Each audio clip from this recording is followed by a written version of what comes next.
আসসালামু আলাইকুম ওয়া রাহমাতুল্লাহ। কোরবানি কি?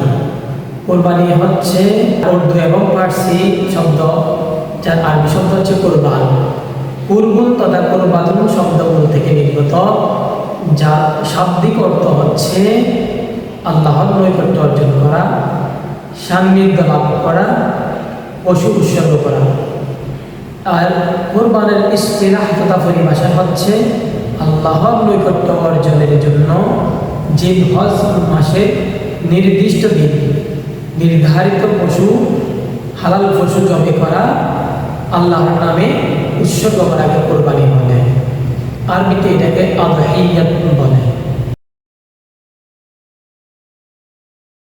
কোরবানি কয়দিন?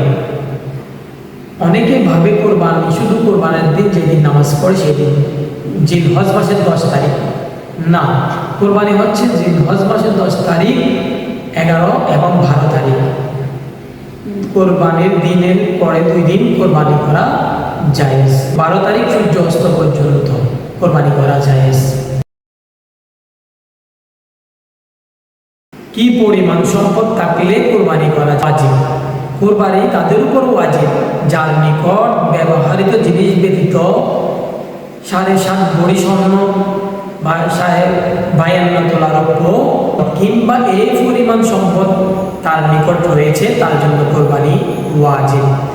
এটা তার নিকট 1 বছর থাকতে হবে না সম্পদগুলো। কোরবানির দিন জিলহজ মাসের 10, 11, 12 এই 3 দিনের মধ্যে থাকলে কোরবানি তার জন্য ওয়াজিব। কোন পশুগুলো দ্বারা কোরবানি করব? আল্লাহ বলছেন, আল্লাহ নির্ধারিত পশুকে হালাল করেছেন। উট, গরু, মহিষ, ছাগল, ভেড়া এগুলোকে আল্লাহ নির্ধারণ করেছেন কোরবানির জন্য। প্রাণীগুলোর কত বয়স সীমা হলে কোরবানি করা যাবে? উট 5 বছর হতে হবে, গরু মহিষ 2 বছর অতিবাহিত হতে হবে এবং ছাগল ভেড়া 1 বছর অতিবাহিত হতে হবে। ছাগল এবং ভেড়া যদি 6 মাসের বাচ্চাকে দেখতে 1 বছরের মতো মোটা তাজা দেখায়, তাহলে তার দ্বারা কোরবানি বৈধ, কোরবানি করা জায়েজ।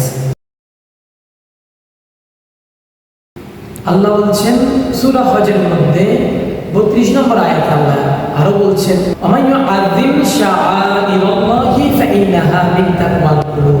আর কথা হচ্ছে এই যে যেই কোনো ব্যক্তি আল্লাহর নিদর্শনাবলীকে সম্মান করে, এটা তাদের অন্তরগুলো তাকওয়া ফরেজগারকার লক্ষণ।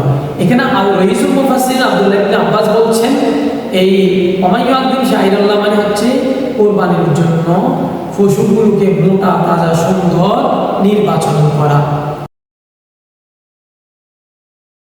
কোরবানির কথা কি কোরআনের মধ্যে রয়েছে? আল্লাহ সূরা কাউসারের মধ্যে বলছেন, ফাসাল্লি লিরাব্বিকা ওয়ানহার। এই হাবিব সাল্লাল্লাহু আলাইহি ওয়াসাল্লাম, আপনি নামাজ পড়ুন রবের জন্য এবং কোরবানি করুন। তার মানে আল্লাহ নবীকে কোরবানি করার জন্য আল্লাহ নির্দেশ দিয়েছেন। আমাদের পূর্বে কোরবানি হয়েছে কিনা? হযরত আদম আলাইহিস সালামের পুত্র হাবিল এবং কাবিল কোরবানি করেছেন। কোরবানি প্রত্যেক নবীর জন্য ছিল।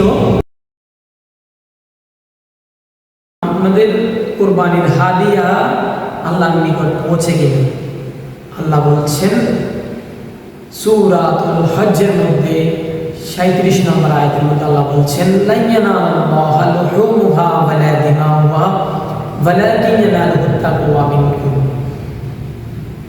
আর না তোমাদের কোরবানির হাদির, কোরবানির প্রাণীর রক্ত আল্লাহর নিকট পৌঁছায়, না আল্লাহর নিকট ওই কোরবানির প্রাণীর মাংস পৌঁছায়। শুধুমাত্র আল্লাহর নিকট তোমাদের তাকওয়া আল্লাহর নিকট পৌঁছায়। কোরবানির মাংসগুলো কয় ভাগে ভাগ করব? কোরবানি আমরা 3 ভাগে ভাগ করব। 1 ভাগ আমরা এতিম মিসকিন গরিবদের জন্য রেখে দিব, আরেক ভাগ আমরা আমাদের নিকটে আত্মীয়, আমাদের ভাই বোন, আত্মীয় স্বজন যারা কোরবানি করতে পারছেন না তাদেরকে দিয়ে দিব। এবং আরেক ভাগ নিজের জন্য রাখলো। এটাই হচ্ছে উত্তম কোরবানি।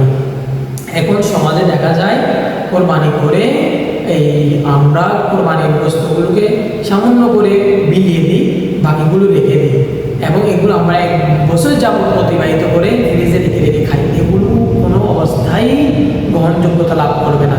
কোরবানি গোস্ত খাওয়ার নাম নয়, কোরবানি হচ্ছে আল্লাহ ভীরুতা। ফাইন্নাহা মিন তাকওয়াল কুলুব, এটা হচ্ছে অন্তরগুলোতে আল্লাহর তাকওয়ার লক্ষণ, ফরজগারিতা অর্জনের লক্ষণ। তারপর হচ্ছে আমরা অনেক সময় দেখা যায় অনেক বড় বড় বিরাট ঘরের মধ্যে কোরবানির দিন গেট ভেদে রেখে আমরা ভিতরে কাজগুলো করি, ফকির আসলে বলে ফলে আসে, তাহলে ফকির আর আসবে না। আমাদের কাজ হচ্ছে তারা যখন আসবে তখনই দিয়ে দাও। আর কোরবানির মাংস আল্লাহর নিকট পৌঁছে না, রক্ত আল্লাহর নিকট পৌঁছে না। যদি আমরা গরিবদেরকে দিই এগুলো আল্লাহ পাই। আল্লাহ বলছে আমার গরিবগুলো তোমার নিকট গিয়েছে, তুমি তাদেরকে মাংস দিলে আমি খেতাম। তো আমরা দান করব, আমরা আমাদের ভাগে কম রেখে হলেও বেশি দিব। যদি একজন ফকিরকে দিয়ে ফেললাম, ভাগ থেকে শেষ হয়ে গেছে, আবার একজন আসলো, তখন আমরা ফেরত দেবো না, আমাদের ভাগ থেকে হলেও একটু হলে মাংস দিয়ে তাকে খুশি করবো।